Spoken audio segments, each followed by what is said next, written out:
Hi, everyone. Welcome to our session on tech tools for development. I'm Lorraine Govender, and we're joined today by Samantha Barnard from the Pambana Development Center. So we're very excited to have her on board, and she'll be sharing information with us that I know we are all looking forward to. Samantha has a wealth of knowledge on tech tools for NPOs, so we're really looking forward to this. Just a few quick things before we get started. You should have a chat screen on the side of the video. If you don't see polls and you don't see a Q&A, please refresh your browser and you'll be able to see that. We won't be seeing the chat, so use your chat to interact with the other delegates, but if you have specific questions for us, please put that in the Q&A. And without further ado, Samantha, you can get us started. Hi, good morning, everybody. As mentioned, Samantha, or some of you know me as Sam. You know me through the TechSoup South Africa program. Just as I start sharing my screen, I want to say a very big thank you to the Trialogue team. So much effort has gone into this conference, the behind the scenes. So to the Trialogues, thank you very much for the invitation, to the exhibitors, to the sponsors, and then most importantly, those of you that are actually watching this, a very, very warm welcome. Today, I'm going to be talking about tech tools for development, and I just want to get my presentation started. There we go. So as mentioned, I'm Samantha Barnard. I'm the Deputy Director of Pambana Tech. Pambana in Chivenda means make a difference, and our goal as a nonprofit and a nonprofit company is to help other nonprofits make a difference with their technology. And my topic today surrounding tech tools for development is in a direct response to lockdown and what civil society at large has faced when it comes to being completely excluded from their normal day-to-day routine as a nonprofit and how tech has affected that. To start off with, I wanted to open up with a case study. It's always good for us in the sector to use case studies, and I'm a very practical teacher, and I want to use this session right now as the case study of the year when it comes to tech tools for development. The amount of work that Trialogue and their partners and their stakeholders have done to use technology to further develop you as a nonprofit or as a business leader or as a CSI representative has been phenomenal. There's no better way that I can practically show you how tech can develop and how it can amplify social impact. I'm going to be talking predominantly about the nonprofit sector because that is who we serve. But this right here, ladies and gentlemen, is your case study. Everything about the Trialogue virtual conference, what you're all doing on Twitter, the hashtag monitoring, the networking lounge, the quiz, everything has shown how Trialogue has taken tech, turned it into a positive resource and allowed many, many people across South Africa to watch us live right now.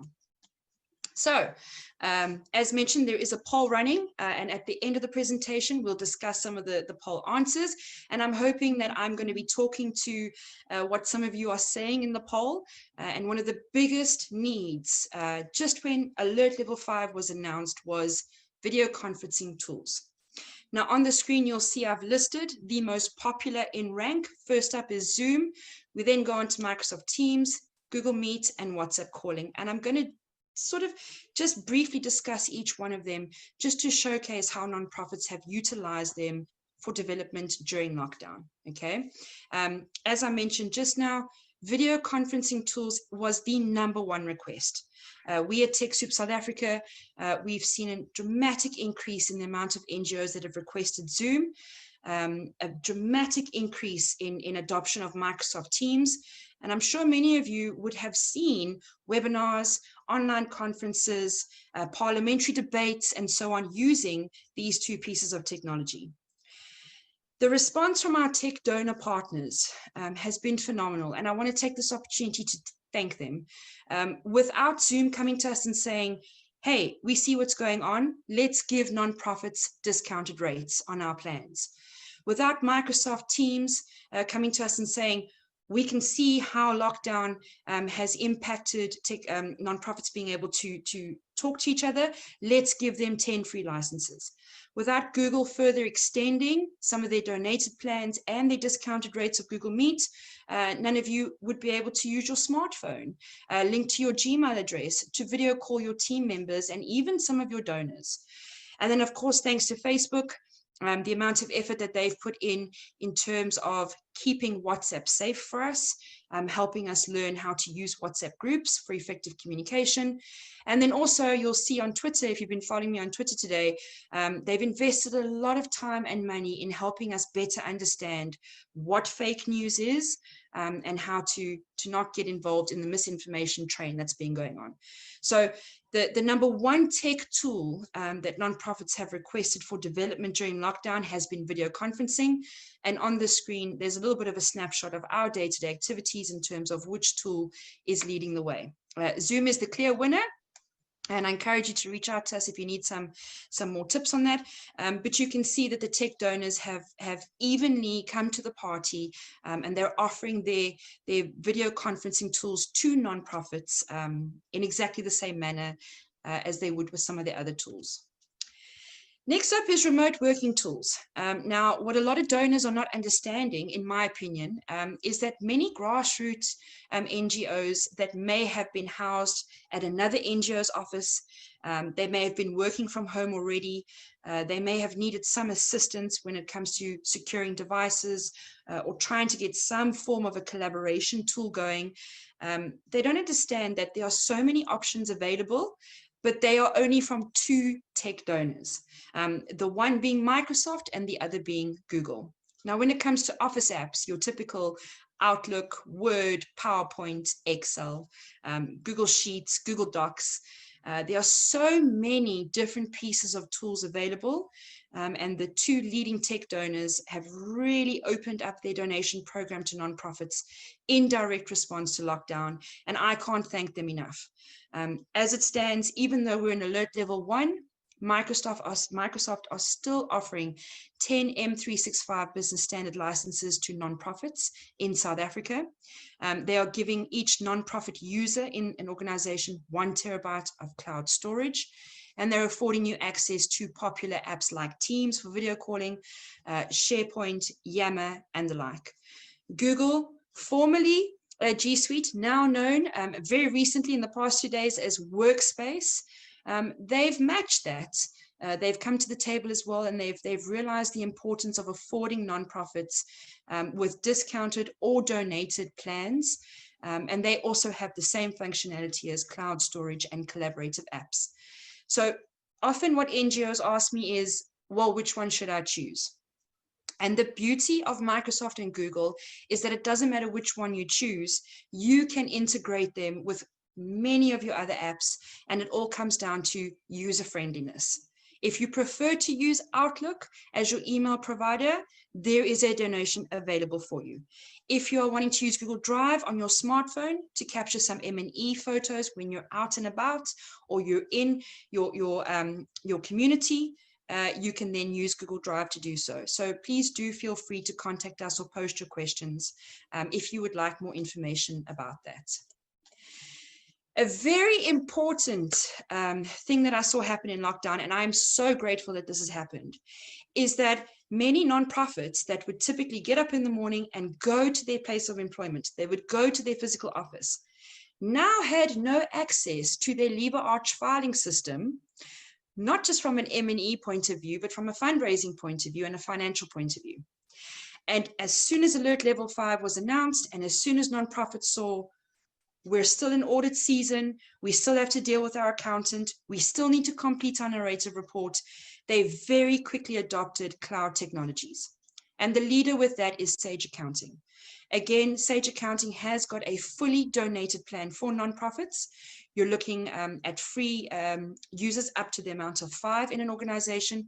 And it's for some of the smaller scale NGOs that are operating with 19 or less employees. But Sage have also then added on a heavily discounted tier option for some of the larger NGOs, because they understand that, and I'm sure we can all understand as well, just like that, our day-to-day routine can change.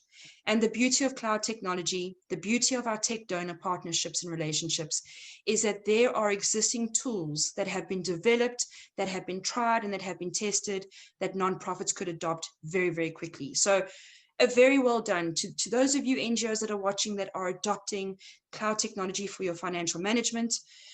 I know it might be overwhelming to begin with. I know you went through some frustrating times trying to learn this new technology, but I promise you, your long-term sustainability, your M&E, your fundraising, your governance will thank you. The investment that you have made by means of time, capturing information on your cloud-based accounting system will thank you when it's time to submit narrative reports and attend board meetings and so on. Lastly, there was a huge need during lockdown to source funding. Our traditional forms of funding, almost in the blink of an eye, changed. And thanks to Google, again, as one of our tech donors, they really amped up their offering when it comes to the Google Ads grant tool that's available to eligible NGOs. One thing that I want to add about this is that, again, I need to say thank you to the NGOs and give them, 2 thumbs up, because you can only use the Google Ads grant if you have a fully developed and reliable website.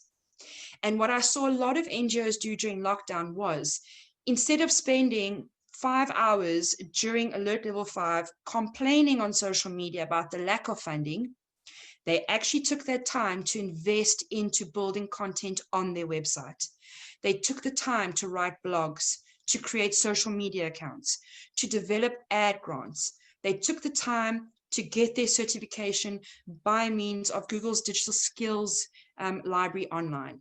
They really invested their time in making sure that when they are awarded $10,000 per month in kind advertising from Google, their website was completely set up and ready to take on an influx of international donors. So not only thank you to Google for that, but also to the NGOs that have taken this small donation from Google and they've turned it into something very robust and very sustainable. Now, I'm an advocate for nonprofits. Those of you that have seen me at Trilog in the past couple of years will know that I'm very vocal about my love for the nonprofit community. I absolutely invest in them, and I'm hoping that I'm not just talking to NGOs right now, that I'm actually talking to philanthropy representatives, CSI representatives, government corporates. My request from all of you watching is to please invest in a nonprofit organization by means of what you see on your screen. Let us match collectively as a community what the tech donors are already providing in funding and as donations to nonprofits. So if you know that Microsoft is giving a nonprofit in your network 10 free licenses, why don't you match that and help them go and get a branded domain? 75 Rand a year, that's all that they need. If you know that Google is giving them this amazing opportunity to build long-term online sustainable funding opportunities, please invest in a credible website for them and gift it to them. You don't need to spend 50,000 Rand on a website. You can do it for as little as 3,000 Rand. And it's something that a nonprofit will use over and over and over again. It'll help make them more sustainable. If you know that Google is offering their workplace hosting and giving NGOs email hosting for free every month, match that by giving them website hosting. 45 Rand a month is easy for us as donors to commit to for our NGOs. And then lastly, if you or anybody in your network is able to open up a Facebook page, write a blog, better understand how to use WhatsApp groups, tweet, use technology like what Trilog is busy using right now to connect all of us. Please invest in your nonprofit beneficiaries and nonprofits in your network by providing them with capacity training. We at Pambana, we are very serious about not only delivering software solutions to nonprofits, but in a direct response to lockdown, we have seen that nonprofits are adopting tech. They're receiving Wi-Fi donations. They're receiving data donations. Earlier on, you heard about Vodacom and the efforts that they've done in response to COVID to zero-rate websites to make browsing easier. But we're still at a level where the digital divide between those that are most important, which is our NPO landscape. They still need help with Zoom etiquette and email etiquette and how to use Microsoft Forms and so on. So this is my most important slide. It's the last one of my very quick presentation to you all. And it's a very desperate plea to please invest in the nonprofits in these tangible items.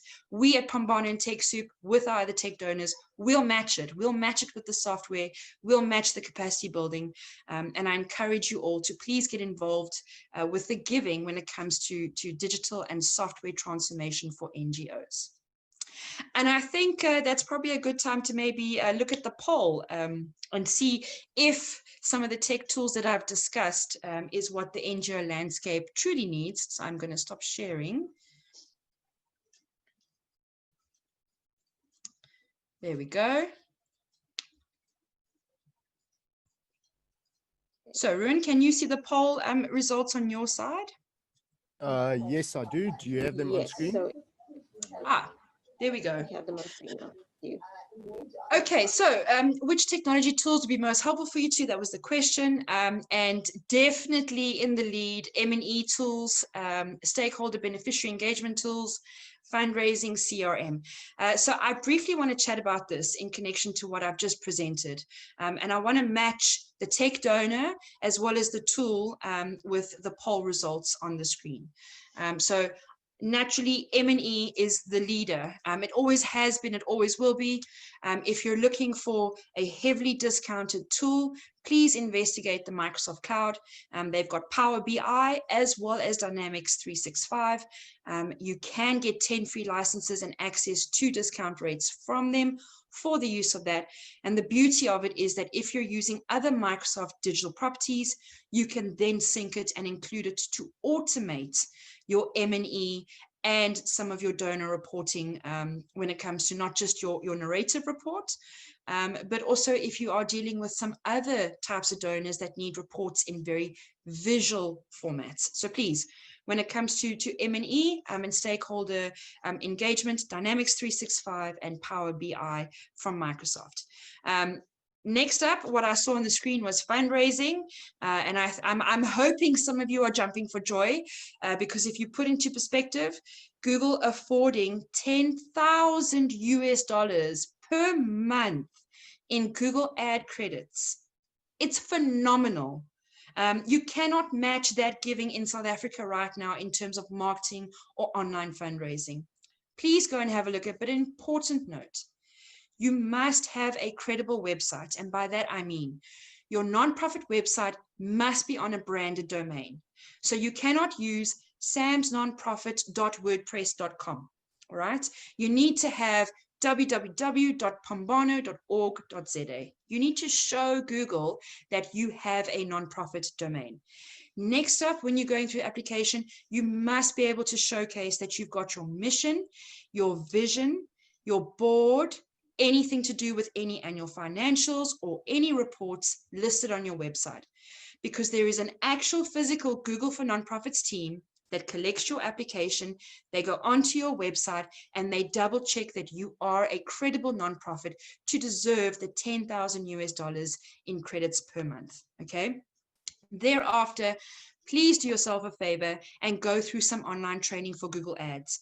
If you want to tweet me, if you want to get hold of me after this at the networking session, please do come over and I'll give you some resources. All of the training is free, but I do encourage you to go through some training, because if you can utilize $10,000 in credits and you can market to the globe, can you imagine what type of funding or social impact you can achieve with that marketing grant from Google? What was the next one on the screen? I've remembered M&E and fundraising. I don't know if there was... Stakeholder and beneficiary engagement tools was quite popular.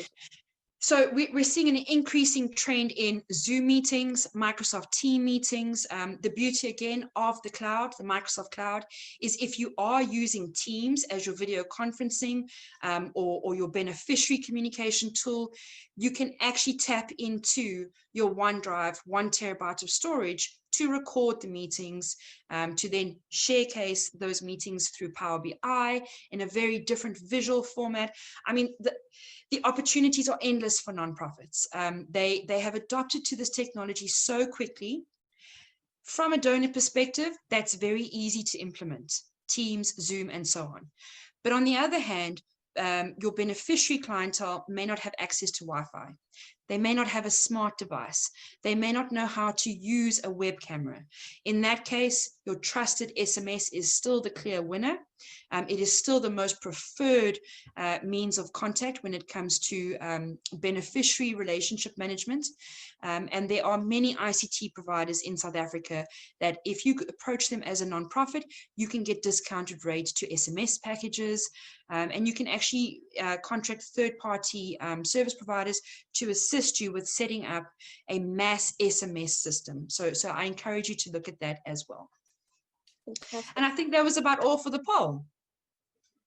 So thank you. That was amazing. I know a lot of people watching this are trying to scribble notes furiously and take in everything that you're presenting. So don't worry, the entire presentation is recorded and will be available for 6 months on the platform. You will also be given a write-up with all of Samantha's recommendations and all of the software that she's listed. So don't panic, we'll all be there. So Samantha, one of the things I really appreciated that you said was one of the key things we can invest in, apart from money, is capacity building for NPOs. When it comes to things like websites, I mean, we know this. You go on a lot of nonprofit websites and you can spend an hour on the site and still not know what they do. So how do we invest in not simply this is how you build a website, but how do you actually present a website effectively? How do you use those tools to really still convey your messaging and in an accessible way? Absolutely. So for those of you that are watching that don't know this, and I'm sure there are many CSI representatives watching, I'm going to just tell a little bit of a secret right now to my NGO audience. CSR departments, donors, not just in South Africa, but internationally, they have dedicated people that Google search to find your nonprofit to donate to. It's an actual job. It's an actual part of online outreach. And often what happens is they will land on a nonprofit website. They will see an amazing header photo or maybe a quick video of a beneficiary receiving your support, but they can't find items like your wish list or how to donate to you or who your board is or when last were you audited. So my top tip for NGOs, particularly when it comes to website development or having to revamp a website, is you must think of user experience. It's called UX in the industry. And the best thing to do is to imagine that you've just won the lotto. You've got 15 million that you want to donate onto nonprofits. Go onto Google and put in the Google search that you think a donor might use to find your website. Okay, start there, be creative. Once you land on websites of nonprofits that have been delivered from that Google search, have a look at their websites and make down notes as to what worked in your opinion. How did the website speak to you? Because often what happens is we in the landscape use words like beneficiaries, stakeholders, and so on. Surveys across Southern Africa, or actually Africa, have shown that due to COVID-19, individual giving has increased. Corporate may have declined slightly, government may have declined, but individual giving has increased. And individuals do not use the word beneficiary. They don't understand what a stakeholder is in a nonprofit landscape. So you've got to put some effort into your research. You've got to dedicate some time to trying to understand which types of nonprofit websites work. And the only way to do that is to put yourself in the shoes of a user, of an individual giver. And then lastly, my tip is, if what you're trying to say cannot be understood by a 5-year-old, you're not going to capture the attention of an online audience like that. You need to be very, very simple in your terms. And by that, I mean, don't use long-winded sort of sentences or graphics that speaks to our industry.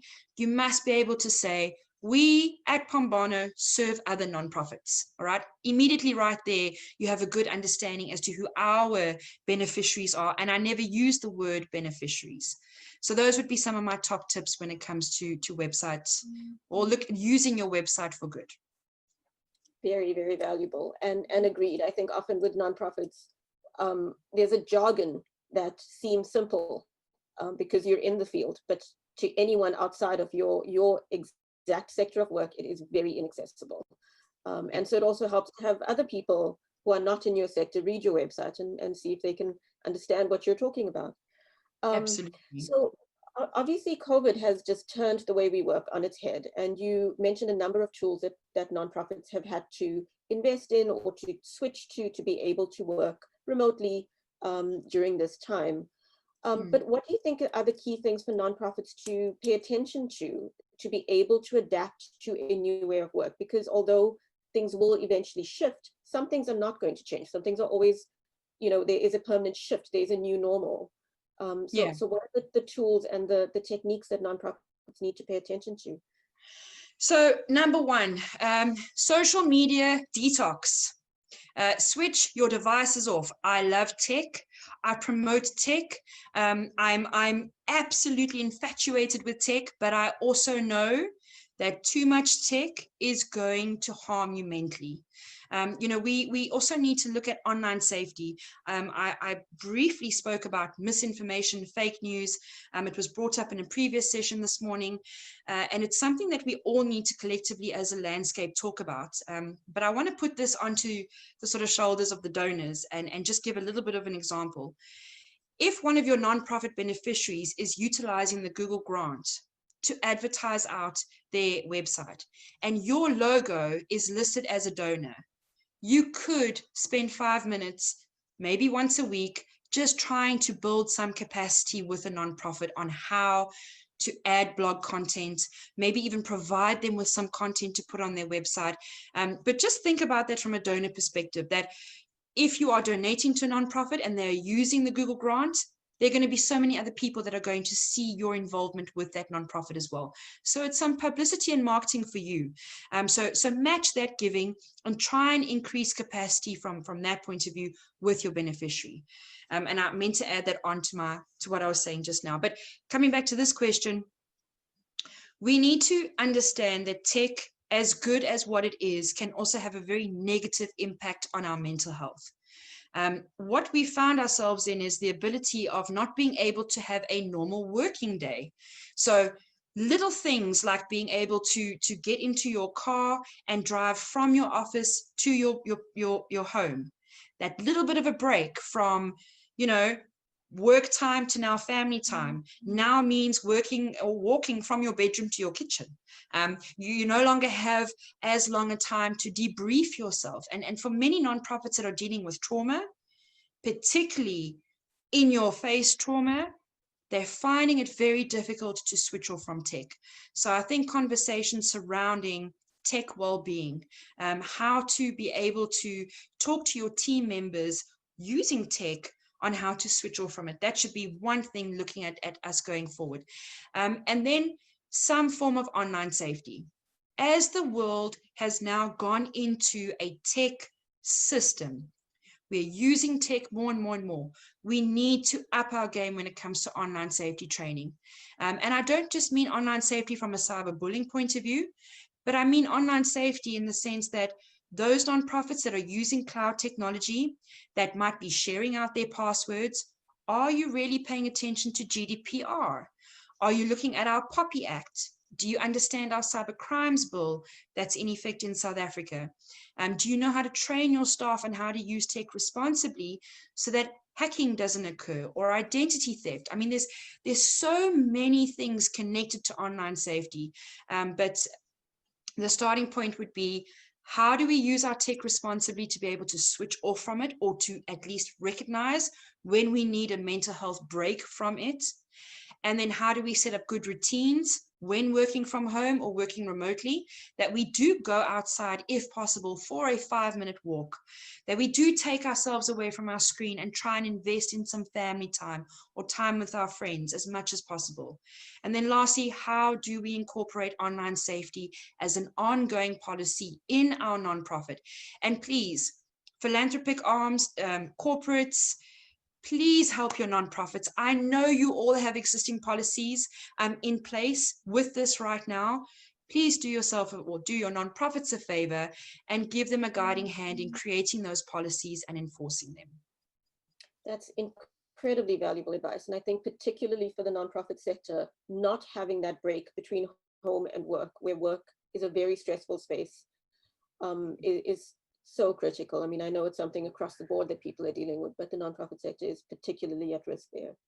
But just touching on the safety and online safety protocols, do you have any specific recommendations that nonprofits can look into as well as donors? I know you said companies typically do have policies and they can share those as templates that nonprofits should be looking at. But are there resources that Pambana itself has? Yeah, so the University of Technology is called Google YouTube or Google search. So please, if you can, take 10 minutes. What we usually do is on a Friday, you know, that Friday afternoon lull where sometimes people don't want to answer your phone call or they've already thought that, you know, the weekend has started.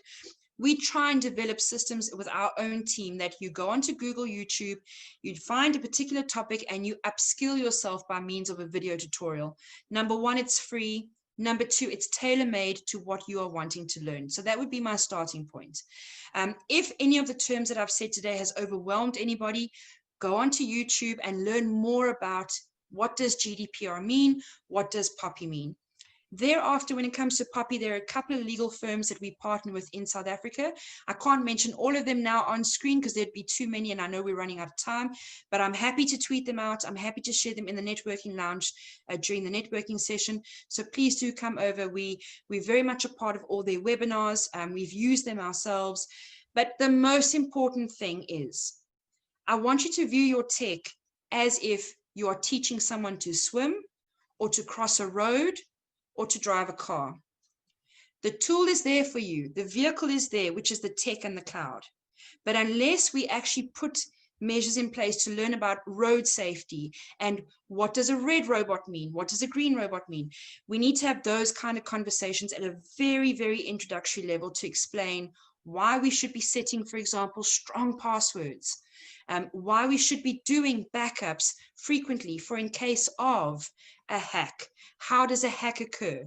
So there are many resources on our blog. You can follow us on social media. And for anybody during this session that has used the conference hashtag, which is hashtag BIS 2020, and if you've tagged me on either Instagram or Twitter, one of the things that I'm giving away is an in-depth consultation, a tech audit, a software audit, and a social media audit with your nonprofit. And I can go into depth with these kind of things as well. That's fantastic, and that's a very, very valuable prize. So I think some one-on-one time with Samantha would be fantastic. I hope you guys get tweeting. Awesome. One of the questions that's come through is that the reality is that the barrier to the use of tech tools for nonprofits and their beneficiaries is data. And can you comment on this? Absolutely. So if you saw me on Trilog stage last year with the Vodacom Foundation, you heard my urgent plea. Please help us with data. My plea is still there. However, because of lockdown, we have seen a dramatic increase in ICT service providers decreasing their data rates, and then also individual givers donating data, donating Wi-Fi. The amount of work that service providers in South Africa have done in direct response to being able to afford nonprofits to Wi-Fi and to data coverage has been absolutely phenomenal.